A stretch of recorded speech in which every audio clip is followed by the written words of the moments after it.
Quero falar um pouquinho hoje sobre como percorrer o caminho por completo. Como chegar até o fim. Como é que a gente pode não só começar bem, mas terminar melhor ainda. A palavra de Deus diz que melhor é o fim das coisas do que o seu princípio. Talvez a sua frustração seja de que você já começou muitas coisas na vida.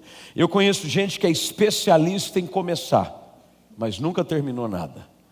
E eu quero olhar para esse texto numa ocasião específica, para a gente aprender alguns princípios, para vencermos as lutas, as adversidades e cumprirmos cabalmente aquilo que Deus tem para a nossa vida. Nós vamos ler a partir do verso de número 9, Atos dos Apóstolos, capítulo 27, versículo 9, nós temos todo o capítulo diante de nós, nós vamos caminhar por todo ele. Depois de muito tempo, tendo se tornado a navegação perigosa, e já passado o tempo dos dias do jejum, admoestava-os Paulo, dizendo-lhes: Senhores, vejo que a viagem vai ser trabalhosa, com dano e muito prejuízo, não só da carga e do navio, mas também da nossa vida. Mas o centurião dava mais crédito ao piloto e ao mestre do navio do que ao que Paulo dizia.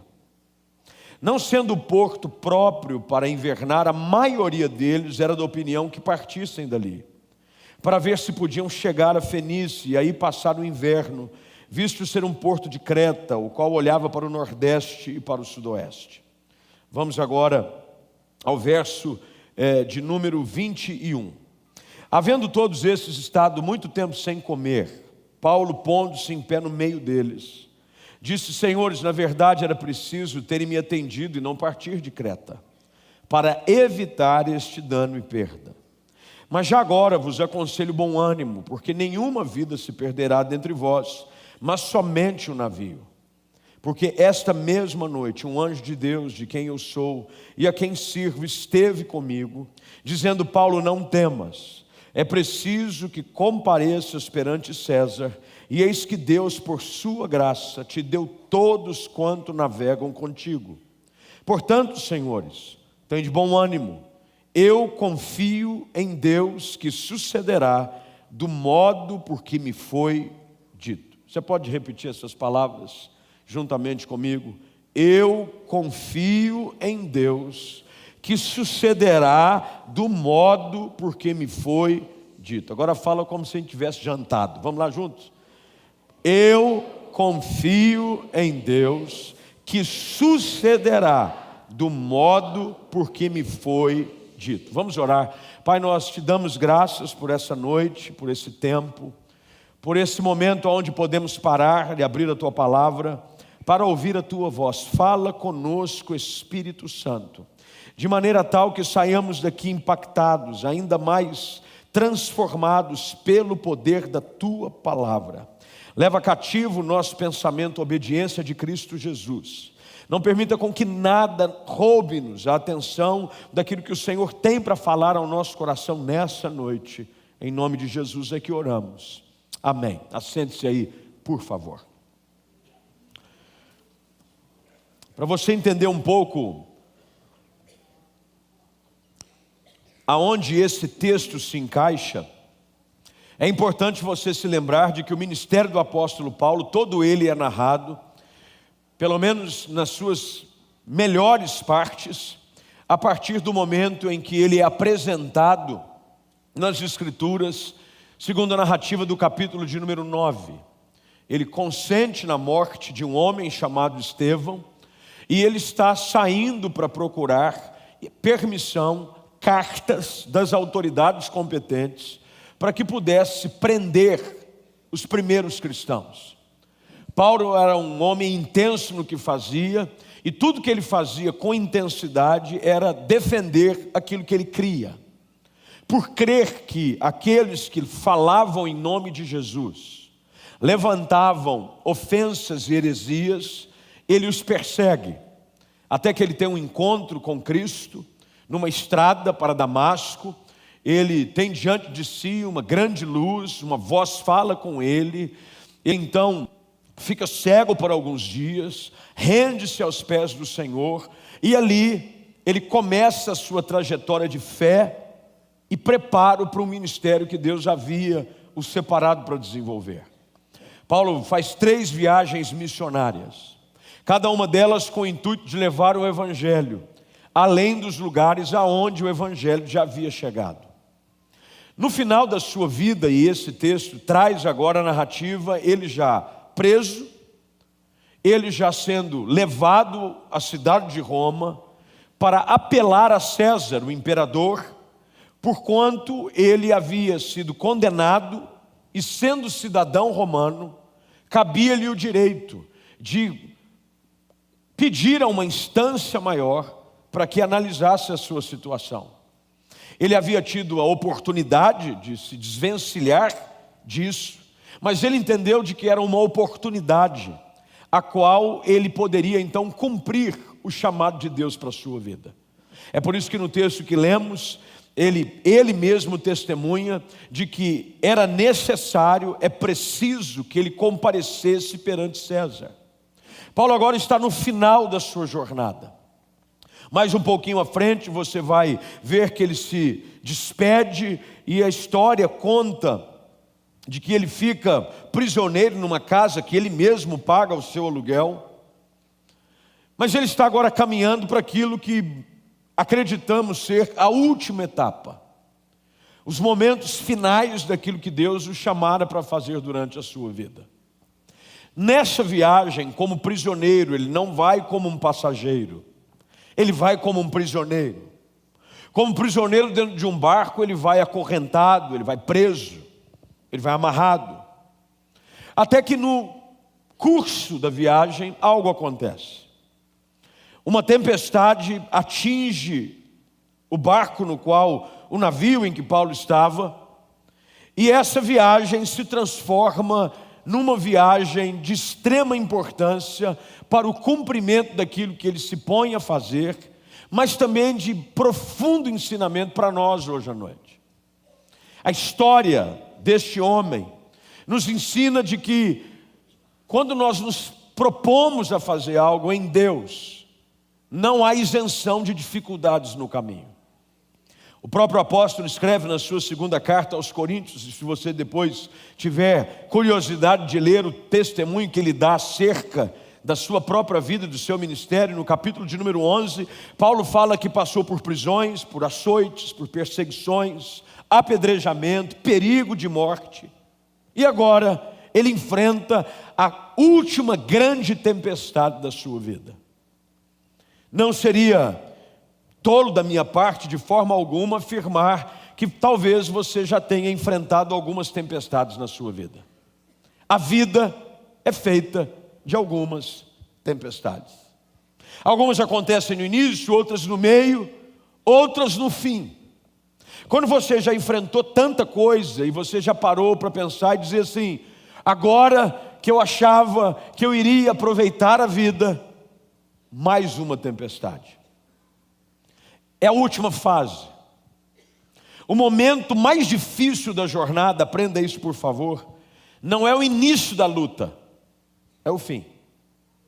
No início de uma jornada, no início de um propósito, você está cheio de energia, você está cheio de esperança, você está confiante. É quando você está mais próximo de chegar, é que você corre o risco de sucumbir.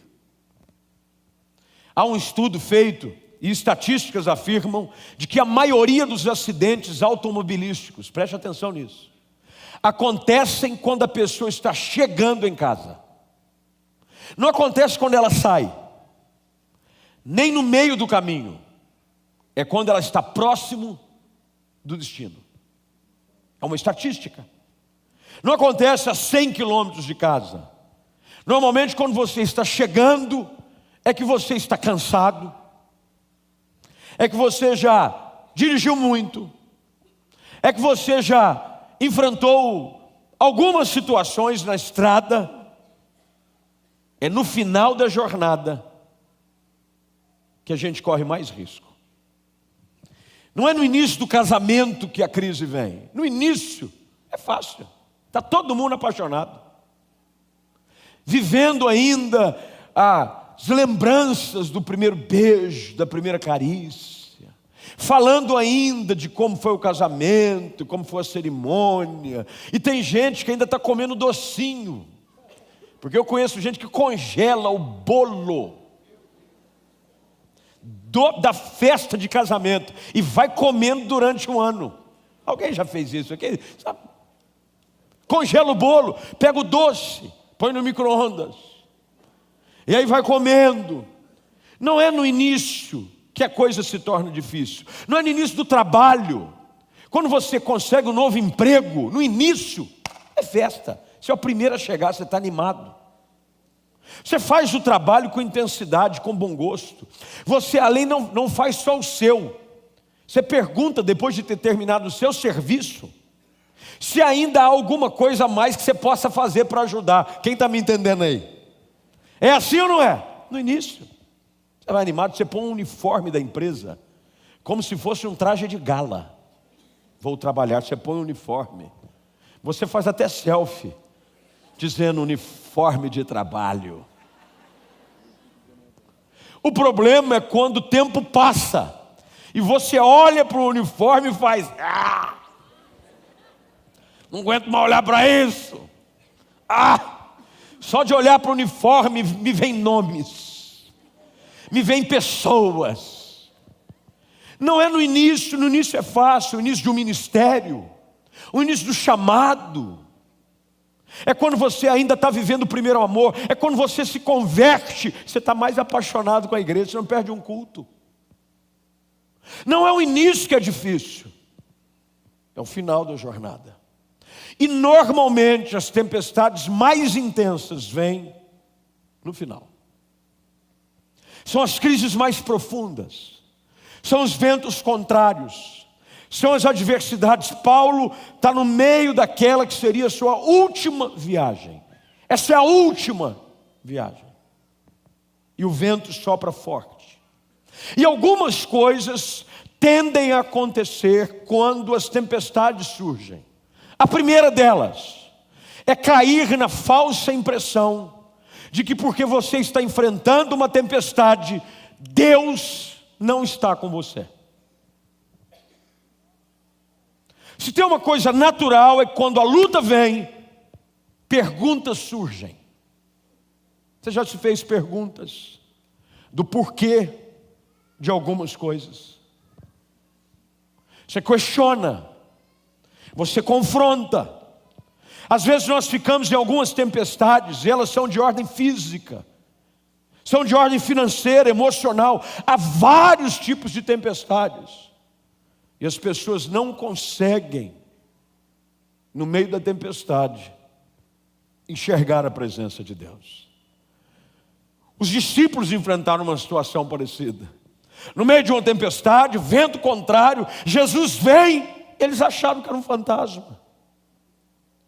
Na outra narrativa em que Jesus está com eles no barco, eles temem a morte e não se lembram de que Jesus está dormindo no barco. Algumas lutas vêm, algumas tempestades surgem. E algumas tempestades que as pessoas não sequer sabem que nós estamos enfrentando. Sabe aquelas tempestades silenciosas? Por fora parece que vai tudo bem. Por dentro há um tufão.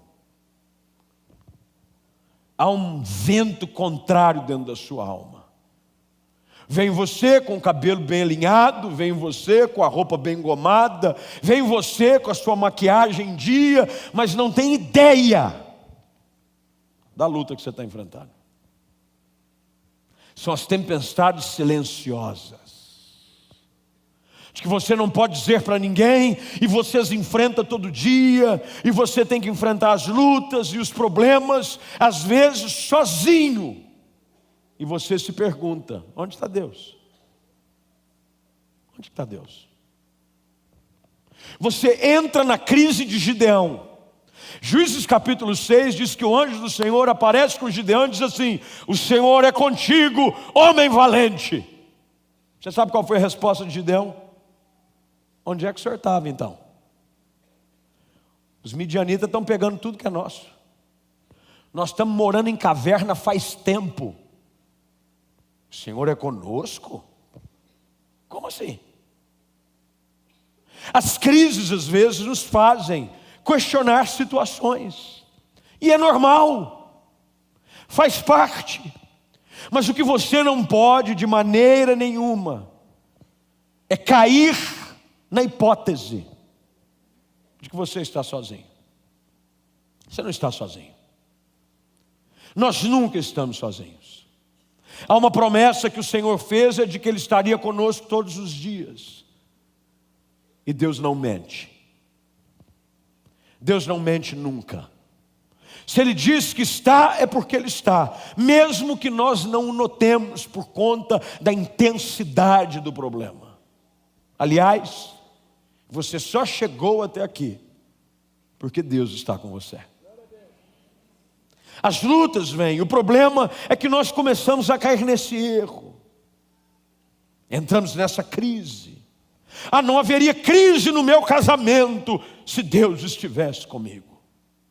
As minhas contas estariam todas pagas, louvado seja Jesus Cristo. Se Deus estivesse comigo, como é que Deus está comigo e eu estou diante de um desemprego de anos? Como é que Deus está comigo e eu estou enfrentando uma enfermidade? Como é que Deus está comigo e eu tenho que sepultar alguém que eu amo? Deus disse que estaria conosco. No meio dessa luta, dessa tempestade, Paulo está preso, o vento vem, não haveria situação pior para ser enfrentada. Mas ele chega e dá o seu testemunho. Paulo põe-se de pé, verso de número 21 em diante, ele os adverte, os exorta, mas ele diz: bom ânimo, porque no verso de número 23 diz: um anjo de Deus, de quem eu sou e a quem eu sigo, esteve comigo. Você sabia que Deus se faz presente nas horas mais intensas da nossa vida? Tem algumas pessoas que às vezes dizem assim: eu queria tanto que Deus se manifestasse. Prepare-se. Deus tem uma maneira preciosa de se manifestar nos momentos mais difíceis da nossa vida. Você quer ver Deus se manifestar? Espera o problema chegar. Você quer ver o milagre, quer ver o sobrenatural? Espera o vento soprar contrário. Paulo diz: ele esteve comigo, porque há uma promessa. Isaías 43, 2 diz que quando eu passar pela água, eu serei contigo. E quando pelos rios, eles não te submergirão, porque eu vou estar com você. Deus é conosco.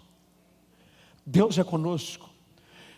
Deus é com você. Você nunca está sozinho. As tempestades tendem a querer nos convencer do contrário. Talvez você não veja, talvez não perceba, mas Ele está contigo. É inevitável constatar que existem algumas pessoas que, em meio a essas crises, criam essa firme convicção de que Deus não está com você. Me abandonou. E você começa a recitar o Salmo de número 13. Aonde é que o Senhor está, Senhor? Por que o Senhor me abandonaste? Aonde o Senhor está? Porque o Senhor voltou o rosto contra mim. Aonde o Senhor está? Aonde o Senhor está? E a gente fica se achando sozinhos no mundo. Quando a gente vê a densa nuvem vir na nossa direção, quando o vento começa a soprar forte, é necessário que você declare: Deus está comigo. E por Ele estar comigo, eu vou sair dessa. Eu vou sair dessa. Eu não tenho os detalhes, eu não sei como é que vai acontecer, mas olha o que Paulo diz. Olha, um anjo veio e ele me disse o seguinte: nenhuma vida vai ser perdida, olha, fica tranquilo, vai dar tudo certo. De que jeito? Não sei, mas ele disse que vai. Eu vou sair dessa. Você vai sair dessa. Você vai enfrentar essa luta e vai chegar do lado de lá, porque Deus não te chamou para naufragar no final do percurso. Deus não te chamou para você jogar tudo para o alto na reta final. Deus não te chamou para você abandonar o teu sonho, a tua família, a tua carreira, o teu ministério, o propósito que Ele tem para a sua vida por causa dessa tempestade. E eu te pergunto, quantas outras você já não enfrentou? Você vai sair dessa.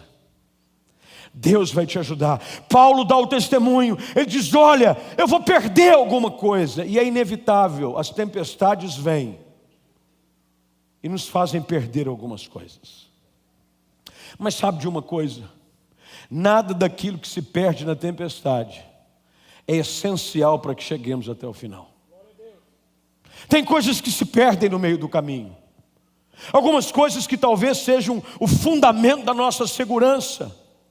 O navio era o lugar aonde eles estavam para atravessar o oceano, e o vento vem, e vem um naufrágio. Mas Deus quer que eu e você entendamos hoje à noite, de que pelo fato de Ele estar conosco, você vai sair dessa. Deus vai te ajudar. Você vai sair dessa. Eu não sei como é que vai acontecer, eu não sei de onde o dinheiro vai vir, mas eu vou sair dessa.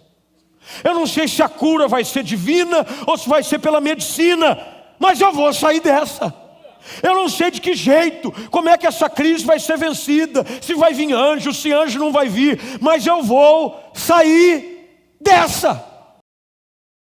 Deus não te chamou para nadar e morrer na praia. Porque tem gente que é assim, nada. Parece Michael Phelps. Todas as modalidades. Livre, costa, cachorrinho. Cachorrinho não tem, né? Mas a gente aprende a nadar primeiro igual cachorrinho.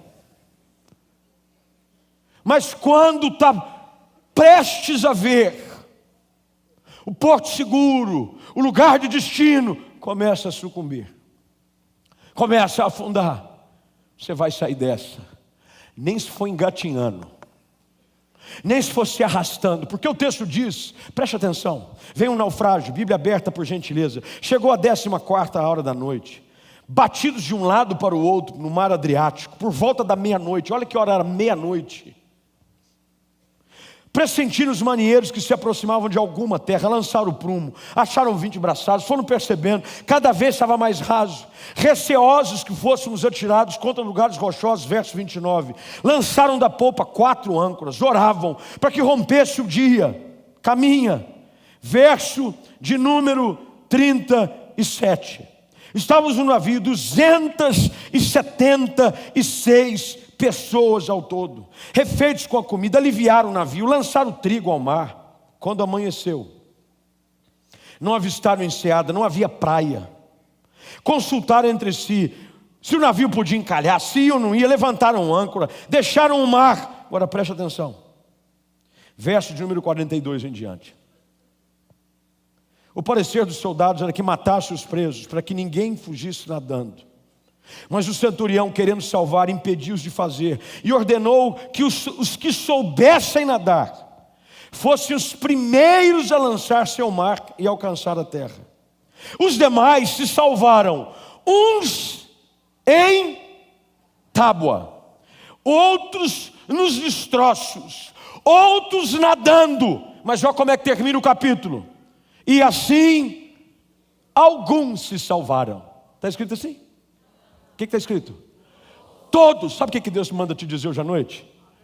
Você vai vencer nadando, boiando, pendurado em destroço, achando um pedaço de madeira. Mas Deus não te chamou para morrer nessa tempestade. Você vai sair dessa. Você vai chegar lá, vai nadando, vai de cachorro. Eu não sei dar, rompedeira, boia. Mas não disse. Você vai achar. Quem sabia nadar? Quem aqui não sabe nadar? Manifesta agora. Não sabe nadar, levanta a mão aí. Que isso, hein, gente? Ainda bem que o mundo acabou em dilúvio só uma vez, hein? Não sabe nadar. Quem não sabe nadar faz o quê? Agarra numa boia. Pastor, não sei nadar. Meu irmão, Deus sempre vai prover a sua necessidade. Quem sabe nadar foi nadando. Ó. Quem não sabe nadar, destroço de navio. Outro que não sabia nadar, pegou um pedaço de tábua. Meu irmão, tábua. Tem hora que você vai sobreviver em meio a destroços. Parece que não sobrou nada, arrebentou tudo, só sobrou destroços. Não importa. Não desista. Agarre-se no que sobrou. Agarre-se no que restou. Mas saiba que Deus vai te levar a um lugar melhor. Eles foram. Ninguém se perdeu. Ninguém se perdeu. Deus é contigo. E quando Deus é conosco, não há como perder. A gente vai. Pastor, não tem amor. Não tem respeito. Não tem mais nada. Como é que a gente vai continuar? Não sei, mas continua. Apegue-se em algo. Ah, pelo menos ela cozinha bem. Pronto, agarra na comida. Pastor, ela faz um feijão imbatível. Apaixona no feijão. E garra no feijão. Até chegar num lugar melhor. É assim que a gente vai. Eu me lembro que quando eu era garoto, a gente chegava da escola. Tem hora que é gostoso você cozinhar com a receita. Ingrediente: 2 ovos.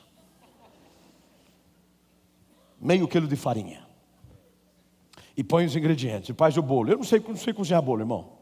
Eu só sei fazer aqueles bolos pronto. Você bota no copo assim, põe no micro-ondas. E olha que até aqueles eu erro. É bom quando você tem todos os ingredientes. Mas quem aqui é mulher sabe que há algumas situações em que você abre a geladeira, você tem a receita na sua cabeça, mas você não tem o ingrediente. Aí como é que você vai fazer a refeição? Com o que tem. Qual é a mulher que nunca inventou um prato na vida? A gente chegava em casa da escola, minha mãe ia dormir mais cedo porque ela estudava, trabalhava, alguma coisa assim. Chegava eu e meu irmão em casa, e meu pai veio de uma cultura mineira, meu pai é do interior de Minas Gerais, e tem o famoso mexidão. O que é um mexidão? É o que tem. Pega o que sobrou do almoço, de um mês atrás, pega uma panela de frigideira, joga um óleo, dá aquela olhada, unge bem a frigideira. Quando tem ovo, aí já fica assim, estala um ovão. Isso é quando o mês estava bom, estourava um ovo. Aí você vai colocando tudo, pegou um pouco do feijão, pega um pouco do arroz, pega um pouco do legume, pega um pouco do que te vem, pega um pudim de leite que tiver lá também, põe no meio, mistura salgado, faz um negócio, mistura, joga uma farinha, porque a farinha dá sustância. É ou não é? Você joga uma farinha e vira quase que uma massa de concreto. E você come. Porque tem hora que você não come o que quer, você come o que tem. Tem gente que fica, então eu vou morrer de fome. Irmão, quando você não tem o que precisa, você vai usar o que sobrou. Vai do jeito que está. Vai com as suas forças. Vai com os recursos que você tem. Vai pendurado em tábua, em destroços. Vai nadando, vai boiando. Mas você não pode morrer no final da sua jornada. Eu creio que Deus te trouxe aqui hoje à noite para encher o seu coração de expectativa. Tem gente que entrou assim, pastor, eu não tenho nada. Lembra da história? O profeta chega na casa de uma mulher e diz, o que você tem? Eu não tenho nada. Eu só tenho um pouquinho de farinha e um pouquinho de azeite. Ele falou, traz. Faz primeiro para mim, o profeta diz. Profeta, faz primeiro o bolo para mim. Se sobrar, gente, você usa o que tem. Ele vai na casa de uma viúva. O cobrador queria levar os filhos, só tinha um pouquinho de azeite na botija. Ela usa o que tem, e com o que tem, ela paga a dívida e ainda vive do resto. É assim, não, quem foi que disse para você? Aliás, deixa eu te perguntar isso assim, olhando nos teus olhos. Quem foi que disse para você que seria fácil? Quem foi que disse? Não foi Deus? Não há nenhum lugar nas Escrituras que diz assim: vem comigo que é sucesso, assinado Jesus Cristo. Não tem. Ele diz, ó, por causa do meu nome vos perseguirão. Por causa do meu nome vocês vão ser injuriados. Por causa do meu nome lhes acusarão. Mas bem-aventurado sois. Ele diz, não ia ser fácil. A vida não é fácil, mas vale a pena. E só chega lá quem não desiste. Você precisa continuar, o Senhor é comigo. O Senhor é comigo. Você está enfrentando essa crise, pagando as suas contas, sozinho. Você diz, eu estou sozinho. Nesse tratamento que eu estou fazendo, eu estou sozinho. Não tenho ninguém para me ajudar a criar esse filho. Eu estou sozinho. Não está. Deus é com você. Deus é com você. E por ser Deus por você, você vai vencer.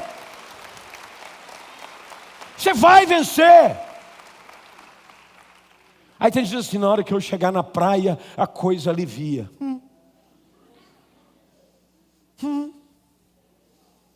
Paulo chega na praia. Porque você já terminou de atravessar uma tempestade e fez assim, ó. Ufa, escapei dessa. Graças a Deus, louvado seja o nome do Senhor. Porque dessa eu achava que não saía, hein? Aí você já está fazendo até culto de ação de graças. Você marcou um churrasco com os amigos para comemorar. Chama o pastor, por favor. Você chama todo mundo, eu quero fazer um... Aliás, eu quero reunir o pessoal, porque eu quero aqui chamar você para pagar a sua janta. Deus está falando com gente aqui hoje à noite, eu creio. Está desse lado aqui mais ou menos. Deus me mostra que é desse lado aqui. Ó. Quando você acha que a coisa aliviou. Capítulo 28. Estou terminando. Uma vez em terra, olha que maravilha, olha, estava na água, achando que ia morrer, cheguei na terra, graças a Deus. Quem aqui quase já morreu afogado? Eu já quase morri afogado.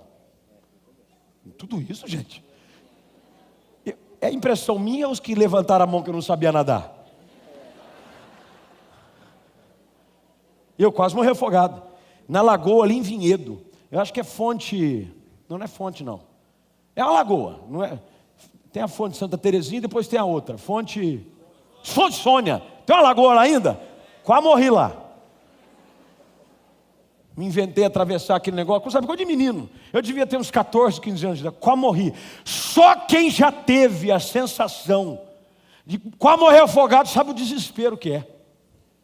E os meninos dando risada, achando que eu estava fingindo.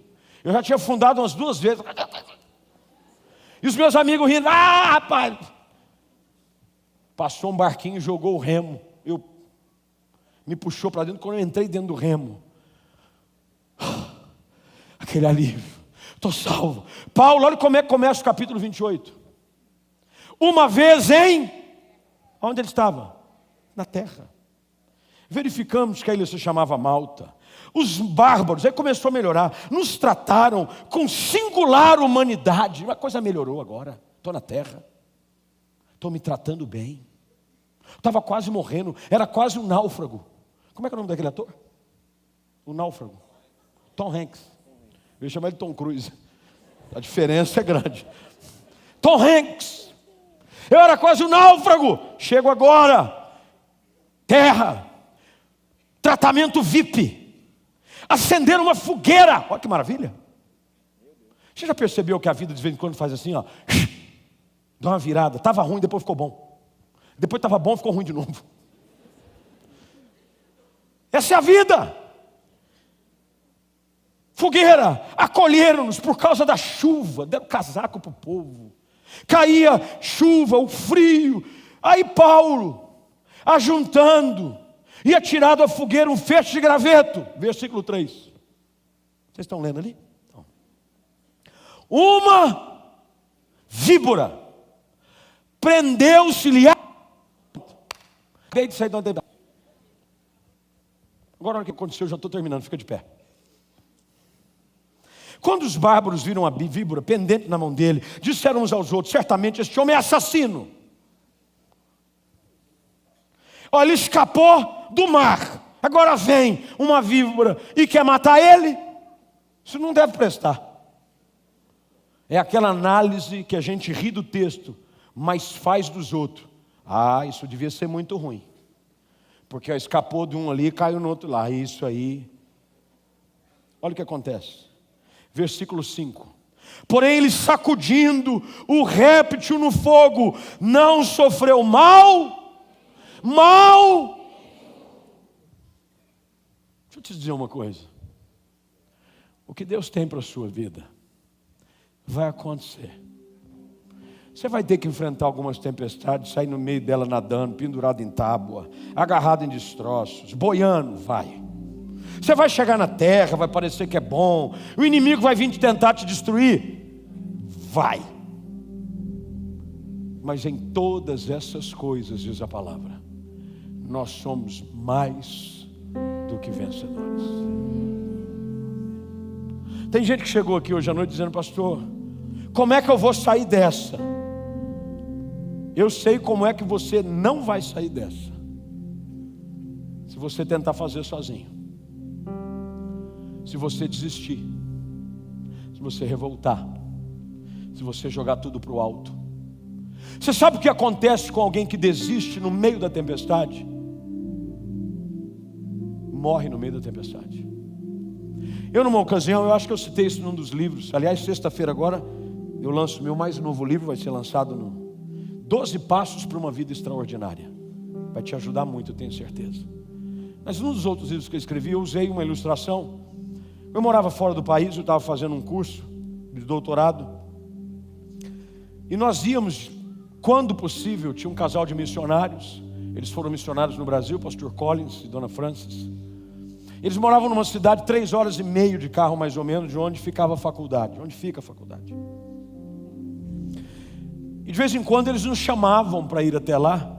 E a gente vivia a vida assim, de estudante. Não tinha, a nossa filha mais velha, a Laura, tinha poucos meses, ela completou 1 aninho lá fora.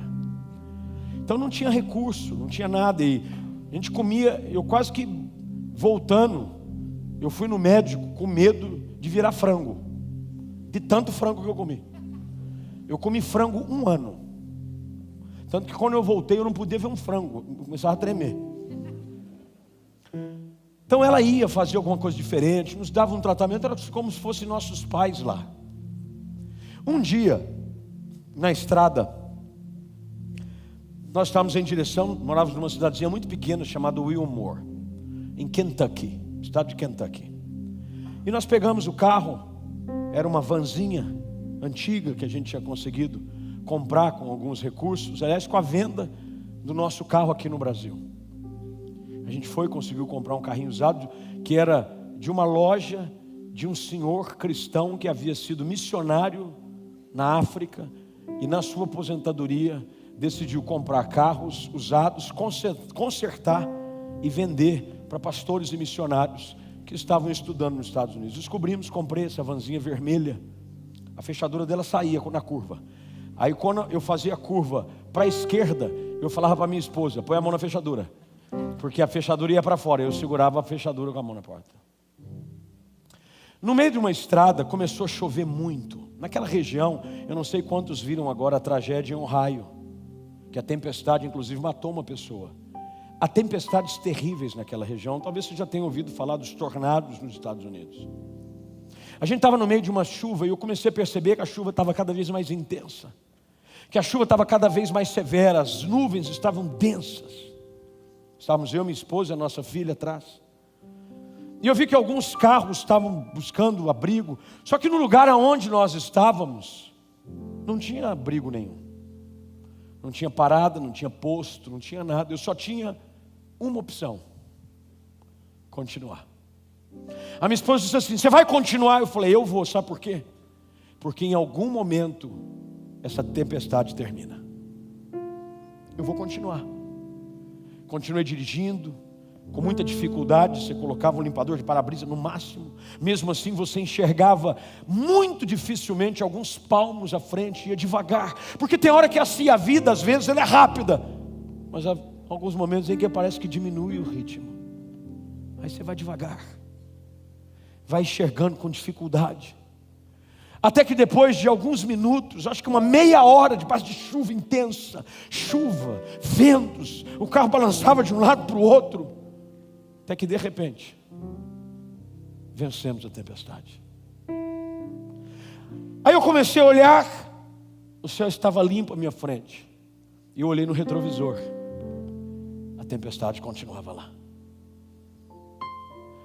E quando eu saí daquele lugar, o Espírito Santo falou muito claramente comigo. Naquela ocasião, eu estou falando de... faz tempo, hein? Uns 15, 16 anos atrás. Minha filha vai fazer 15, vai fazer 16, então faz 15 anos. O Espírito Santo falou muito claro, falou: meu filho, esse é um princípio imutável. Se você desistir no meio da tempestade, você nunca vai sair dela. Você tem que continuar. Você tem que ficar olhando para frente. Você tem que insistir. Você tem que perseverar. Hoje à noite eu não sei qual é a luta que você está enfrentando. Talvez a única coisa que lhe restou foram destroços. Foi um pedaço de tábua boiando. Pastor, eu não sei nadar. Deus vai te ajudar, mas você tem que insistir. Talvez você já tenha vencido uma tempestade, mas outra. Vem um ataque do inimigo, uma víbora vem e tenta de alguma forma jogar o veneno dele na sua história, na sua vida, na sua família. Paulo balança a mão no texto e diz que ele continua ali. E os outros começaram a olhar, esperando que ele inchasse e morresse. Você sabia que tem gente torcendo para você morrer? Para você desistir do seu casamento? Ficam te olhando, dessa ele não escapa. Escapou da tempestade, da cobra ele não escapa. Ah não, da cobra eles ficam olhando para você. Porque o texto diz que os bárbaros ficavam olhando para ele. Se você pegar o texto no verso 28, diz que os bárbaros ficaram olhando, disseram uns aos outros: ele vai morrer, esperando que ele viesse a inchar ou cair morto de repente. Paulo sacode a mão, a serpente cai. Depois de esperar, viu que nenhum mal lhe sucedia, e mudaram o parecer. É por você insistir em não desistir que as pessoas vão mudar o discurso a seu respeito. Você vai provar para elas que elas estavam erradas a seu respeito. Você vai provar para elas de que Deus é com você. Você vai mostrar para elas como?